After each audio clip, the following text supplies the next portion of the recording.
ముఖ్యంగా సిలువ మీద యేసయ్య పలికిన చివరి మాట అన్నమాట. 33 సంవత్సరాల యేసయ్య జీవితంలో పలికిన చివరి మాట అనొచ్చు అది. తర్వాత యేసయ్య పునరుత్థానుడైనాక నిత్యత్వంలో ఇప్పటికీ కూడా మన మధ్య మన ప్రార్థనలన్నీ కూడా తండ్రి అయిన దేవుని ముందర యేసయ్య ఎక్స్ప్రెస్ చేస్తా ఉన్నాడు. సో శిలువ మీద పలికిన 7 మాటలని ఎనాలైజ్ చేస్తే మనము, అంటే కొలేట్ చేస్తే, అంటే ఒకదాని పక్కన ఒకటి పెట్టి చూస్తే మనము 4 సువార్తలలో ఒక సువార్త మాత్రము యేసయ్య తర్వాత రికార్డ్ చేసిండ్రు. మత్తయి, మార్కు, యోహాను ముగ్గురు మాత్రం అక్కడ ప్రత్యక్ష సాక్షుల్లాగా ఉంటారు. లూకా ఏమో తర్వాత రికార్డ్ చేస్తాడు, ఇన్ఫర్మేషన్ తీసుకొని రికార్డ్ చేస్తాడు. చివరి మాట ప్రత్యేకంగా మనం ఎందుకు ఈ 4 సువార్తలు కంపేర్ చేయాలంటే, యేసయ్య చివరి మాట పలికింది మత్తయి, మార్కు ఇద్దరు కూడా ఏం పలికిందో రాయలేదు. బిగ్గరగా కేక వేసి ప్రాణం విడిచెను అని రాస్తుంటారు. యోహాను కూడా అట్లా ప్రాణం విడిచెను అని రాస్తారు. తర్వాత లూకా రీసెర్చ్ చేసి వీళ్ళందరితోటి ఇన్ఫర్మేషన్ తీసుకున్నాక ఏం బిగ్గరగా ఏం కేక వేసిండు అనే దాన్ని పర్టికులర్గా రాస్తాడు. అందుకే లూకా సువార్తల ఏం రాసిండో పర్టికులర్గా మెన్షన్ చేసి ఉంటాడు. మిగతా 3 సువార్తలలో ఏమని అరిసిండో రాయరన్నమాట. లూకా సువార్త 23లో ఉన్నది. అందుకనే అప్పుడు యేసు గొప్ప శబ్దముతో కేక వేసి, తండ్రి నీ చేతికి నా ఆత్మను అప్పగించుకొనిచున్నాను నేను.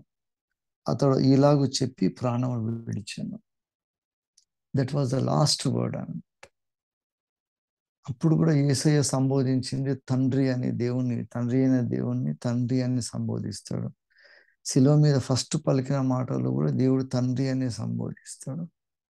సో ముఖ్యంగా మనం 7 మాటలు ఎందుకు తీసుకుంటున్నామంటే, యేసయ్య నిత్య ప్రణాళికల చేసిన ప్రతి పనిని కూడా కరెక్ట్గా మెటిక్యులస్గా, అంటే నేను దప్పికొనుచున్నానని లేఖనాల ప్రకారం అన్నాడు అని ఉంటుంది Bible. So Christ was fulfilling the scriptures అన్నమాట. లేఖనాలను నెరవేర్చడానికి యేసయ్య కొన్ని మాటలు మాట్లాడతాడు. సమాజంలో యేసయ్య కూడా ఒక పర్ఫెక్ట్ రెస్పాన్సిబుల్ పర్సన్ అని చెప్పడానికి తల్లిని కుమారుని చూపించి, ఇదిగో మీ తల్లి, ఇదే కుమారుడు అని రెస్పాన్సిబిలిటీస్ ఇస్తాడు. కానీ దేవునితో రిలేషన్ మెయింటైన్ చేసినప్పుడు ఆత్మను అప్పగించే పరిస్థితి వస్తుంది. ఎందుకంటే యేసయ్య క్లెయిమ్ చేస్తాడు, నన్ను ఎవరు చంపలేరు, నాకే నేనే ప్రాణం పెట్టాలి కానీ ఎవరు నా ప్రాణం తీసుకోలేరు అంట. సో ప్రాణం విడవాలంటే ప్రాణం విడిచేటప్పుడు ఆత్మను కూడా అప్పగించాల్సిన పరిస్థితి. మనమైనా ఇప్పుడు సేమ్ అదే అనమాట. ఈ 7 మాటలల్లో మనం దేవుని క్రియేషన్ ఎట్లుందో మనం చూడొచ్చు అన్నమాట. నా పోలిక మనుషులను చేసిన అన్నప్పుడు మనల్ని కూడా అట్లాగే చేసిన అనమాట. మన లోపల శరీరం ఉన్నది, మనకు ఆత్మ ఉన్నది, మనకు ఒక ప్రాణం ఉన్నది. ఈ 3 సపరేట్ ఎంటిటీస్ ఉన్నాయి. యేసయ్య కూడా తండ్రి అయిన దేవుడు, పరిశుద్ధాత్మ దేవుడు ఉన్నాడు. ప్రాణము మనకు కనబడేలాగా యేసయ్య వచ్చింది అన్నమాట. ఈ 3 కనిపిస్తున్నాయి మన లోపల. సో మనము కూడా దేవుని సన్నిధిలో దేవునికి అప్పజెప్పాల్సినప్పుడు ఈ 3 అప్పజెప్పాల్సి వస్తుంది.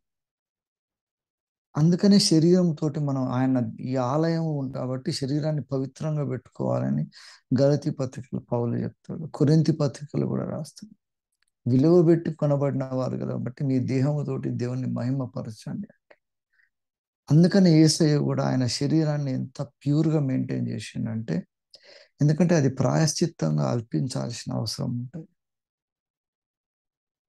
ఇది మనకు లేవియ కాండంలో కనిపిస్తుంది.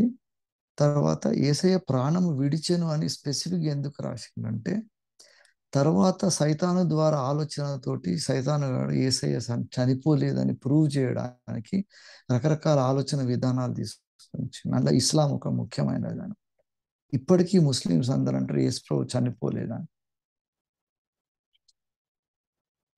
ఆయన అన్కాన్షియస్ ఉన్నాడు, చనిపోలేదు నిజంగా, దేవుడు మళ్ళీ ఆయన తీసుకుపోయిండు, మళ్ళా తిరిగి వస్తాడు అని అంటారు. కానీ చనిపోయిండు అనే దగ్గర వాళ్ళు దాన్ని ఒప్పుకోరు. సైతాన్ ఆలోచన. అందుకని బైబిల్లో ఖచ్చితంగా రాసింది అనమాట, ఆయన ప్రాణము విడిచెను అని రాసి. మనకు ఈ ఎవిడెన్స్ ఎందుకు అవసరం అంటే మరణము పునరుత్థానము రెండు కూడా దేవుని కంట్రోల్లో ఉన్నవి. అది యేసు ప్రభులో నెరవేరినాయని మనము ప్రూవ్ చేయగలుగుతాం. అందుకే యేసయ్య రక్షకుడు గారు. ఈ ప్రాయశ్చిత్తపు బలి ఎందుకు చేసినాను యేసయ్య అంటున్నాడంటే లేవియ కాండంలో ఉంటుంది. మనకు కొంచెం కంపారేటివ్ స్టడీ చేద్దాం. ఒకటే మాట మీద డిస్కషన్ లాగా కాకుండా దేవుని ప్రేరేపణ ఆ విధంగా ఉన్నది. లేవియ కాండము టైం ఎక్కువ లేదు కాబట్టి చదవండి. 16వ అధ్యాయం చదవండి. అక్కడ అహరోను వాళ్ళ కుమారులు వేరొక అగ్ని అర్పించినప్పుడు దేవుడు వాళ్ళని చంపేస్తాడు అనమాట. వాళ్ళని నాశనం చేస్తాడు. అది 16వ అధ్యాయం ఓపెనింగ్ లో రాసి ఉంటుంది. అహరోను ఇద్దరు కుమారులు యెహోవా సన్నిధికి సమీపించి చనిపోయిన తరువాత యెహోవా మోషేతో మాట్లాడి ఇట్లా నేను అని చెప్తాడు.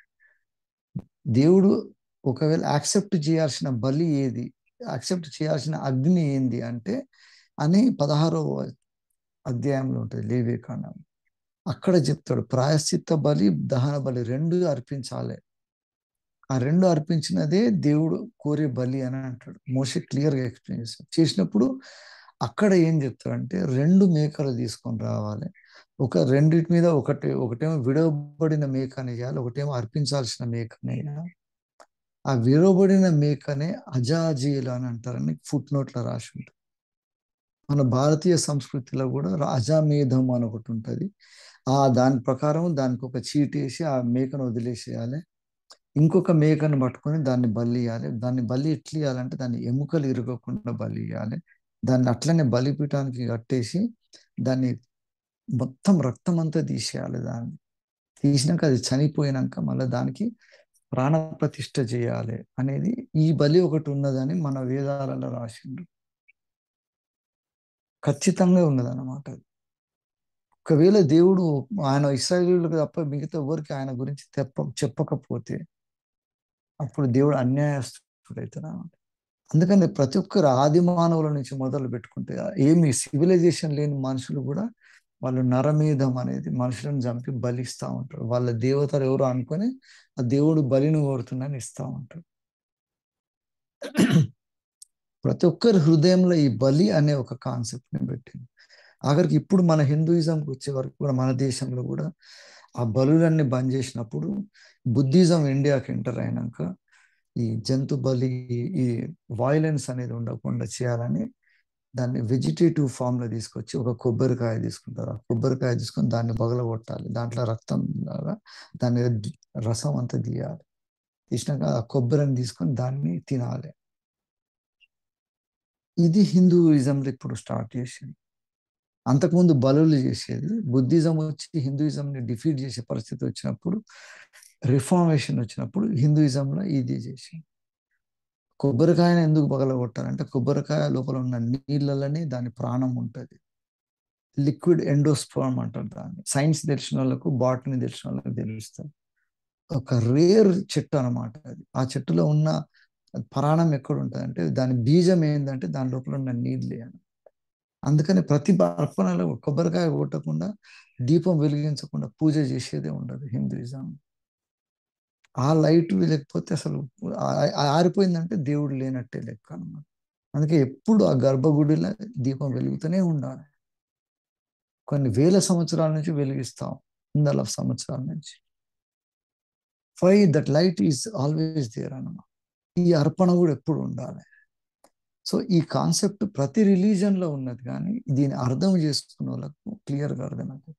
ఇప్పుడు ఇశ్రాయేలీలో కూడా లేవియ కాండంలో రాసిండు అనమాట. రాసి ఈ ఈ దాన్ని ఎందుకు చేసిండంటే 16వ వచనం ఉంటుంది. లేవియ కాండం 16వ అధ్యాయం 16వ వచనం ఉంటుంది. అట్లు అతడు ఇశ్రాయేలీల సమస్త పాపములను బట్టి అనగా వారి అపవిత్రతను బట్టి వారి అతిక్రమను బట్టి పరిశుద్ధ స్థలమునకు ప్రాయశ్చిత్తము చేయవలెను. అట్లా చీటు వేస్తారు అనమాట. ఒకటి దహన బలి చేయాలి, ఒకటి ప్రాయశ్చిత్త బలి చేయాలి. ప్రాయశ్చిత్తం దేన్ని చేయాలంటే ఒకదాన్ని వదిలిపెట్టాలి, ఒకదాన్ని బలి ఇవ్వాలి. అందుకని యేసయ్య తీర్పు తీర్చినప్పుడు ఒక పాపం చేసిన వాడిని వదిలేస్తాడు అనమాట. బరబ్బా అని వాడిని వదిలేసినాక యేసు ప్రభువుని తీసుకుపోయి బలిస్తారు. ఇది నెరవేరిందంటే అక్షరాల లేవియ కాండంలో 16వ అధ్యాయంలో జరిగింది యేసయ్య జీవితంలో నెరవేరింది. అందుకని అంటాడు, తండ్రి వీరు ఏం చేసినా వీరు ఎరుగరు గనుక వాళ్ళని క్షమించాలంట. ఇక్కడ దేవుని నిత్య ప్రణాళికలో యేసయ్య పాప పరిహారార్థ బలి అర్పించాల్సిన అవసరం ఉన్నది కాబట్టి దానికి అడ్డం ఎవరెవరు వస్తారో వాళ్ళందరినీ దేవుడు గద్దించుకుంటూ పోయిండను. అందుకని సొంత శిష్యుణ్ణి కూడా ఒకరు, నీకు ఇది జరగకపోవును గాక అంటే, ఈ సైతానాన్ని వెళ్ళిపో అని. యేసయ్యని ఫిజికల్గా పుట్టినప్పటి నుంచి సంపాలని ట్రై చేస్తూ ఉంటుంది సైతాన్. ఆఖరికి యేసయ్య ఆయన ప్రాణం అర్పించుకోవడానికి సైతాను ఓడిపోవడం కారణం ఎందుకంటే, చివరి నిమిషంలో కూడా యేసయ్య అంటాడు, తండ్రి నీకు నా ఆత్మ అప్పగిస్తున్నానని with full consciousness he surrenders he spirit to God. ఆ ఆత్మ ఏం చేస్తుందంటే మళ్ళా చెరను చెరగా పట్టుకొని సపరేట్గా తీసుకుపోవడానికి తండ్రి దగ్గరికి పంపిస్తాడు. తండ్రి ఏం చేస్తాడంటే తర్వాత ఆ 3 రోజులలో ఆ ఆత్మ ఏం చేస్తాడంటే, తండ్రి ఆ కుమారుని ఆత్మను పంపించి చెరలో ఉన్న పరిశుద్ధులందరినీ తీసుకొని పరదైసులోకి పంపిస్తాడు. మిగతా పరిశుద్ధులు కాని వాళ్ళని, ఈ బలిని ఇష్టపడలేని, బలిని వ్యతిరేకించే వాళ్ళందరినీ కూడా పాతాళంలో పెడతాడు. ఇప్పుడు రైట్ నౌ పరదైసు పాతాళం సపరేట్ చేసింది ఎప్పుడంటే ఈ ఆత్మతోటి దేవుడు చేయగలిగాడు. ఇప్పుడు మనము కూడా మన పితరులు, మన మిషనరీలు, మన వాళ్ళందరూ చనిపోయినప్పుడు ఆ ఆత్మ ఎప్పుడు ఎక్కడ పంపాలనేది దేవుడు డిసైడ్ చేస్తాడు అన్న. అందుకని మనం కూడా దేవునికి మన ఆత్మను అప్పగించే పరిస్థితి రావాలి. అంటే మన ప్రాణం ఎప్పుడు పోతుందో మనకు తెలియదు, కానీ మన ఆత్మ ఎప్పుడు రెడీగా ఉండాలి, దేవుని కొరకు పవిత్రంగా ఉంచుకోవాలి. అది మన అంతరాత్మ అన్నమాట. ఆ ఆత్మ మనకు చెప్తా ఉంటుంది మనం కరెక్ట్ ఉండమా లేదా అని చెప్తున్నప్పుడు, మనం దేవుని కొరకు మనం పవిత్రులంగా ఉండాలన్నప్పుడు ఆ ఆత్మ మనల్ని పరిశుద్ధులను చేస్తుంది. ఈ ప్రక్రియ ఎప్పుడు జరుగుతుంది అంటే, యేసయ్య శిలువ మరణము తర్వాత ఆ రక్తము ఈ చిందించినప్పుడే అన్నగా. అందుకని లేవికాండ 16వ అధ్యాయం రాసిండు, ఎప్పుడు మనం పవిత్రులం అవుతామంటే, అతడు ఇశ్రాయేలీయుల సమస్త పాపమును బట్టి అనగా వారి అతిక్రమమును బట్టి, వారి అతిక్రమమును బట్టి పరిశుద్ధ స్థలమునకు ప్రాయశ్చిత్తంగా తేవాలని. అట్లా ప్రాయశ్చిత్తంగా తెచ్చినప్పుడే మనం యాక్సెప్టబుల్ అవుతాం దేవుని. అదే రక్షణ అన్నమాట. అసలు ఈ ఎక్స్పీరియన్స్ మనం చేయకపోతే, యేసయ్య శిలువ మీద చేసిన ఎక్స్పీరియన్స్ మన జీవితాలలో రాకపోతే, ఒక కాన్సెప్ట్ లాగానే ఉంటుంది సాల్వేషన్. క్రిస్టియానిటీ ఒక రిలీజన్ అంటాం మనం. సరే, ఈ కుటుంబాలలో క్రైస్తవ కుటుంబాల్లో పుట్టినాం కాబట్టి యేసుప్రభువుని నమ్ముతా ఉంటాం. కానీ దీంట్లోనే నామకార్థ క్రైస్తవులకు, దేవుని కొరకు ప్రాణాలు అర్పించే క్రైస్తవులకు ప్రకటన గ్రంథంలో ఉంటుంది, 6వ అధ్యాయంలో ఉంటుంది అనుకుంటా, హతసాక్షులు అయిపోతారు వాళ్ళు. యేసయ్య కొరకు చనిపోవడానికి రెడీ అవుతారు అన్నమాట. Wilfully they surrender their life to Christ అన్నమాట. యేసయ్య ఎట్లా ప్రాణం అప్పగించిండో అట్లా యేసయ్య కొరకు ప్రాణాలు అర్పించగలిగిన హతసాక్షులు ఉంటారు. వాళ్ళ ఆత్మలు దేవుడు ఏం చేస్తుంటే తీసుకుపోయి బలిపీఠం దగ్గర పెట్టుకుంటాడు. ఆయన బలిపీఠం దగ్గరనే ఉంటుంది. కోరహు కుమారులు వాళ్ళు రాసినప్పుడు కూడా అంటాడు, బలిపీఠం దగ్గర పిచ్చుకలకు ఆశ్రయం కలిగించినవు కదా అంటాడు. దేవునికి వ్యతిరేకంగా భయంకరమైన పాపం చేసే కోరహు ఉంటారు, కానీ వాళ్ళ సొంత కుమారులు ఏం చేస్తారంటే వాళ్ళు బలిపీఠం దగ్గర పోయి ఆశ్రయాన్ని తీసుకుంటారు. ఇప్పుడు వాళ్ళకు రక్షణ కలిగి కోరహు కుమారులు మంచి పాటలు రాసిన బైబిల్లో ఉన్నది. కీర్తనల గ్రంథంలో కోరహు కుమారులు రాసిన పాటలన్నీ చూడండి. దేవుడు ఏ విధమైన రక్షణ కలిగిస్తాడు, దేవునికి వ్యతిరేకంగా ఉన్న వాళ్ళని కూడా ఎట్లా పవిత్రపరుస్తాడు. అట్లా మనము కూడా మన తల్లిదండ్రులు ఒకవేళ తప్పు చేసినా కూడా మనం ప్రాయశ్చిత్తం కలగాలంటే మనం వాళ్ళని బట్టి కాదు, కానీ రక్తాన్ని బట్టి మనం ప్రాయశ్చిత్తం పొందుతాం. సో ప్రతి క్రైస్తవుడు కూడా ఇండివిజువల్గా మనము దేవుని సన్నిధిలో మనం సరి చేసుకొని మన ఆత్మను దేవునికి ట్యూన్ చేసుకొని మనం అప్పగించుకున్నప్పుడు దేవుడు అంటాడు అనమాట. ఈ డేర్నెస్ ఉన్నది కదా, దేవుని కోసం చచ్చిపోయినా పర్వాలేదు ఆత్మను అప్పగించి ఈ తెగింపు ఎప్పుడు వస్తుంది అంటే, ఖచ్చితంగా శిలువ మీద యేసయ్య చేసిన తెగింపును చూసినప్పుడే వస్తుంది. ప్రతి క్రైస్తవుడు కూడా అంత డేర్గా ఉండాలి, అంత ఫెరోషియస్గా ఉండొచ్చు. అసలు దేవుడు కోరుకునే క్రైస్తవ్యం అదే అన్నమాట. మనం కూడా ఎంతో మందిని చూస్తుంటాం కదా. ఇప్పుడు మన దేశంలో ఇప్పుడు ప్రస్తుతం ఆంధ్రప్రదేశ్లో జరిగిన సంఘటన కూడా గవర్నమెంట్ ఏమన్నా చెప్పుకోండి, దేవుని పక్షాన నిలబడ్డప్పుడు రిస్క్ ఉంటుంది, ఏమైనా అవుతుంది అన్నప్పుడు రిస్క్ తీసుకోవడానికి రెడీ కావాలి. ఒకవేళ చంపితే చంపబడాలి, రక్షింపబడ్డప్పుడు మనం ప్రతి ఒక్కరి గురించి చెప్పాలి. సో ఈ తెగింపు ఎప్పుడు కలుగుతుంది అంటే యేసయ్య కంట్రోల్డ్ నాలెడ్జ్ ఆఫ్ సాక్రిఫైస్ అన్నమాట. మనకు కూడా ఆ కంట్రోల్డ్ నాలెడ్జ్ మనకు ఉండాలి, ప్రతి విశ్వాసికి ఉండాలి. సంఘముల ఈ ఈ ఆలోచన విధానం లేకపోవడమే మనము రక్షణ నుంచి దూరం అయిపోతా ఉన్నాం అనమాట. యేసయ్య రక్త ప్రభావము సంఘంలో కనపడకపోవడానికి ప్రధాన కారణం ఏంటంటే ఈ శిలువ మీద చేసిన ప్రక్రియని మనము మైక్రో లెవెల్లో చూస్తలేము అనమాట. దగ్గరికి వెళ్ళి మైక్రోస్కోప్ పెట్టి చూస్తాం కదా. చాలా మంది, నేను రీసెర్చ్ చేస్తూ ఉంటాను హెల్త్ సంబంధించి కానీ డాక్టర్ల దగ్గర పోయిన ప్రతి ఒక్కరు కూడా ఇప్పుడు ఏమంటారు, రక్త పరీక్ష చేయాలంటారు, లేకపోతే నీ బాడీ స్కాన్ చేయాలంటారు కదా. మనకి ఏమైనా రోగం వచ్చిందంటే ఫస్ట్ డాక్టర్ దగ్గర పోతే డాక్టర్ అసలు ఇవాళ రేపు చూస్తూనే లేరు. పాతకాలంలోనే వాళ్ళు పట్టుకొని నాలుగు కళ్ళు చూసి ఇట్లా అక్కడిక్కడ స్టెథోస్కోప్ పెట్టేది. ఇప్పుడు డాక్టర్లు స్టెథోస్కోప్ పట్టుకునే కనిపిస్తలేరు. మనం కాగితం మీద రాసిస్తారు, ఆ టెస్ట్లన్నీ చేసుకొని వస్తే రిపోర్ట్ చూడాలి. ఆ టెస్ట్లలో అంతా రాస్తారనమాట. వాడిని స్కాన్ చేసి వాడి బాడీ లోపల ఏమున్నది ఏం లేదు అంతా చూస్తారు. వాని రక్తం సరిగా ఉందా లేదా, దానికి ప్రాబ్లం ఏమైనా ఉందా చూస్తారు. అట్లా దేవుడు కూడా యేసయ్య రక్తము మనల్ని చెక్ చేస్తూ ఉంటుంది అనమాట. అసలు మనం సరిగ్గా ఉన్నామా లేదా. అది కరెక్ట్గా ఉన్నప్పుడే మనము హెల్దీగా ఉంటాం. అది కరెక్ట్ లేనప్పుడు దాన్ని ఇగ్నోర్ చేస్తాం అనుకో. ఇగ్నోర్ చేసినప్పుడు ఆ రోగం ఎక్కువ మనకు మరణం సంభవిస్తుంది. మన సంఘంలో కూడా విశ్వాసంలో కూడా విశ్వాసాన్ని పరీక్ష చేసి చూసినప్పుడు దేశీయ రక్తంతో పరీక్ష చేయాలన్నమాట.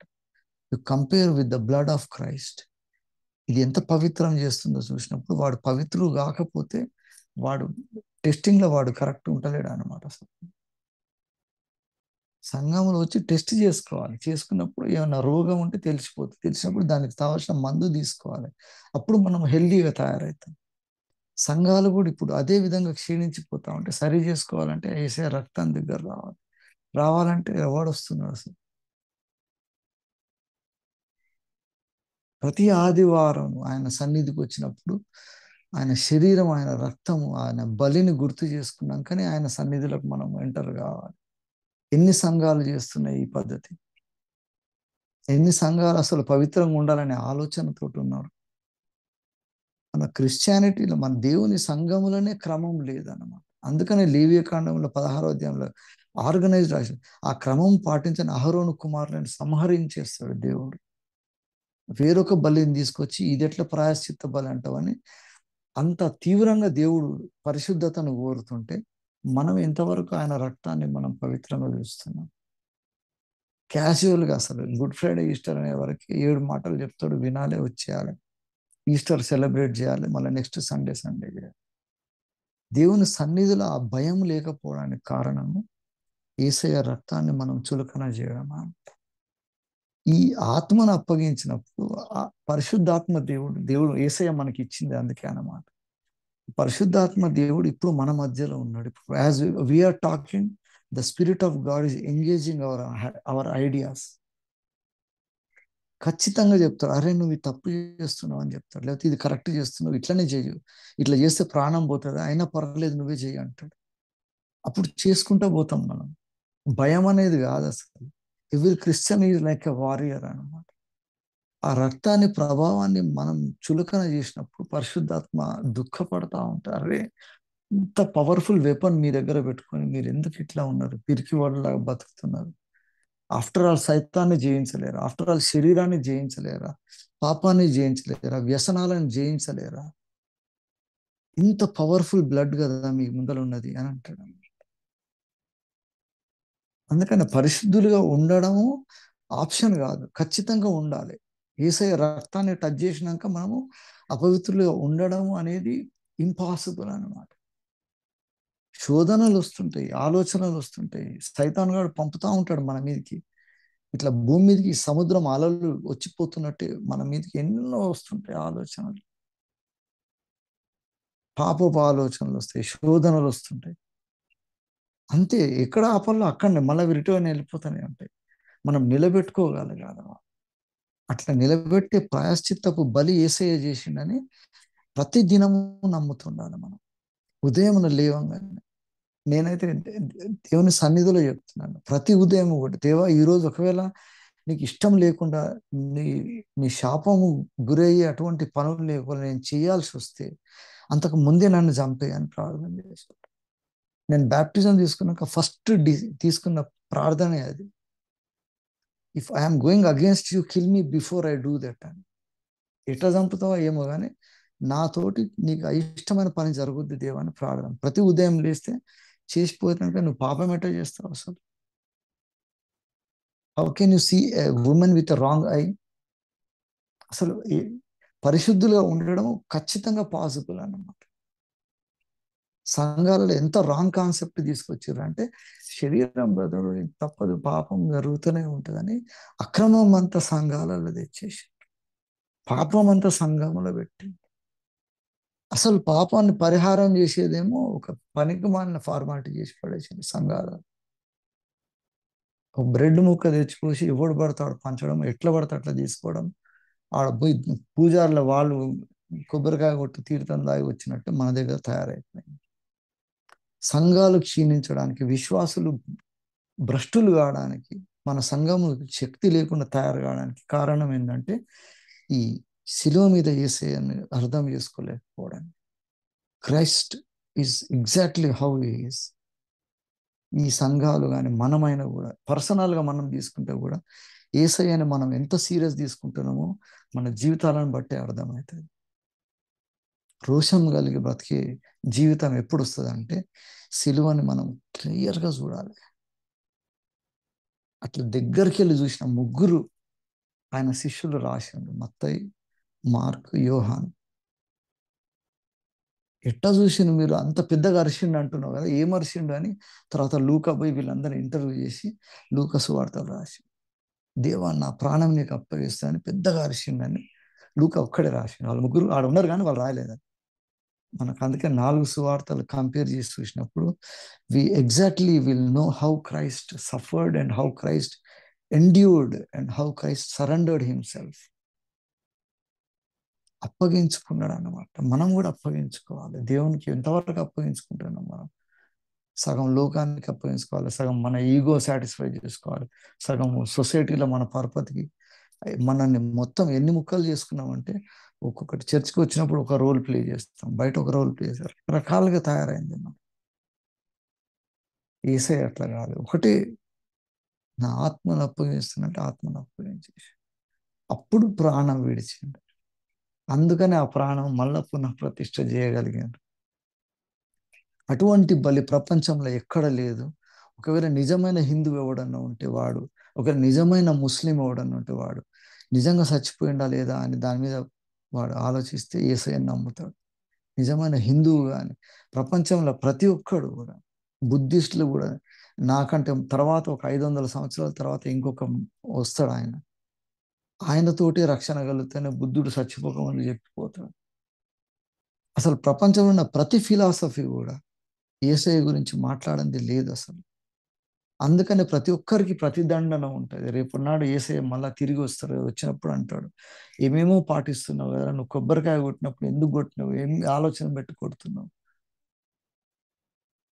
అక్కడ బక్రీద్ అని చెప్పి వాడు బక్రీని దాన్ని చంపినప్పుడు నువ్వు ఏమని ఆలోచిస్తున్నావు? ప్రతి ఒక్కరిని ప్రశ్నిస్తాడు దేవుడు. ఇస్లాం మతస్థులని, హిందువులని, క్రైస్తవులని అయితే ఇంకా భయంకరంగా అడుగుతాడు అన్నమాట. We have a bigger role.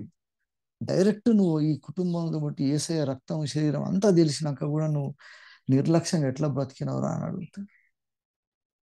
We are more accountable than anybody else in this world. పుట్టినప్పుడు సండే స్కూల్ నుంచి మొదలు పెడితే యేసయ్య ఏందో మనకు అంతా తెలుసు.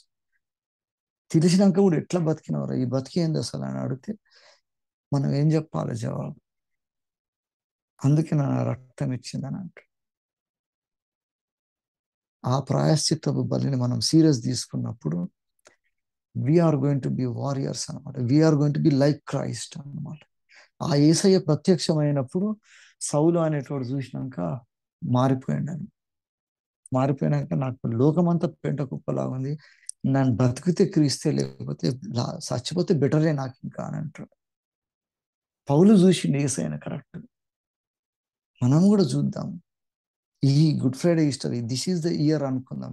ఈ సంవత్సరం నుంచి, ఈ రోజు నుంచి మనం యేసయ్యను సీరియస్గా చూసినామంటే మన జీవితం మారిపోతుంది, మన కుటుంబాలు మారుతాయి, మన సంఘాలు మారడానికి మనమే కారణం కావాలి. అప్పుడే రివైవల్ వస్తుంది. మన లోపల రివైవల్ వచ్చినప్పుడు సంఘంలో వస్తుంది, కుటుంబంలో వస్తుంది. పవిత్రత, పరిశుద్ధత అనేది ఇంపాసిబుల్ కాదు, it is possible through the blood of Christ. ఇది నమ్మని పనికి మాలిన ఆలోచన విధానం సంఘాలలో వస్తుంది కదా, తప్పు. యేసయ్య రక్త ప్రభావాన్ని చులకన చేసి ఓడు మాట్లాడతాడు అట్లా. ఎట్లయినా మట్టి శరీరంగా తప్పు జరిగిపోతుంది అని అంటే బుద్ధి లేని మాటలు అవన్నీ. సంఘంలో పోయి విరిచినప్పుడు నువ్వు తప్పెట్ట చేస్తావు అసలు. సిలువ మీద యేసయ్య చేసింది ఏదో మెడిటేట్ చేసి పక్కకు పెట్టి మళ్ళీ నెక్స్ట్ ఇయర్ ఆయన మళ్ళీ చేసిపోవడానికి కాదు. Let this be the extraordinary event in our life. ఈ కాలం ఇప్పుడు నుంచి మొదలు పెట్టుకుంటే కూడా యేసయ్య రక్తంతో మనం వి కెన్ నెవర్ సిన్. అట్లా చచ్చిపోయి అట్లా పాపంలో మనం చేస్తున్నామంటే మన లోపల ఉన్నది. యేసయ్య రక్త ప్రభావాన్ని మనం తక్కువ చేస్తున్నట్టు. ఆ భయం కలిగినప్పుడు పాపం అనేది రాదు మన దగ్గరికి. అట్లా ఎంతమంది ఆదిమ సంఘం నుంచి ఇప్పటి వరకు ఉన్నారు. రేపు రేపు నిత్యత్వంలో పోయినప్పుడు యేసయ్య అంటాడు, నాలాగా మీరు దైవములై ఉన్నారు అని పాత నిబంధనలో రాసినట్టు. యు జస్ట్ లివ్డ్ లైక్ మీ అని అంటాడు. అంటే నాలాగానే ఉన్నారు వీళ్ళందరూ, నా కుమారులు అంట. నాలాగా జ్యేష్ఠుల సంఘములకు మీరు రావాలని పిలుస్తాడు. అప్పుడు ఇంట్లో నువ్వు ఫస్ట్ పుట్టినా లాస్ట్ పుట్టినా జ్యేష్ఠుల సంఘం అనేది ఒకటి ఉంటుంది. We are the first born అనమాట. ఆ ఫస్ట్ బార్న్ బతకడానికనే పస్కా బలి ఇచ్చిండ్రు ఐగుప్తుల వాళ్ళ. ఆ బలి సరిగా పాటించినోడు ఫస్ట్ బార్న్ అందరు చచ్చిపోయిండ్రు. అది కరెక్ట్ బలి ఇచ్చిన వాళ్ళందరూ ఫస్ట్ బార్న్ అందరూ బతికిండ్రు. అటువంటి జ్యేష్ఠుల సంఘము, పరిశుద్ధుల సంఘము మన సంఘము. సో మన సంఘం రాసుకోండి, మెరోనైట్ సంఘం అని రాస్తే అది పరిశుద్ధుల సంఘం అనుకొని మనం పవిత్రం చేద్దాం. మన సంఘాలను మనమే సరి చేసుకోవాలి, మన కుటుంబాలను మనమే సరి చేసుకోవాలి, మన శరీరాలను మనమే సరి చేసుకోవాలి. ఈ రక్తంలో యేసయ్య పలికిన ప్రతి మాటలు కూడా there is a clear cleansing అన్నమాట. అజాజీలు చేసిన ఆ పవిత్రమైన ప్రత్యక్ష ఇశ్రాయేలీయులు చేసిన ప్రతి పాపము నుంచి అంటారు. ఎంత బాగా రాసింది చూడు. ఒక పాపం, రెండు పాపాలని రాయలేదు. అదొక్కటి చదివి ముగిస్తా నేను.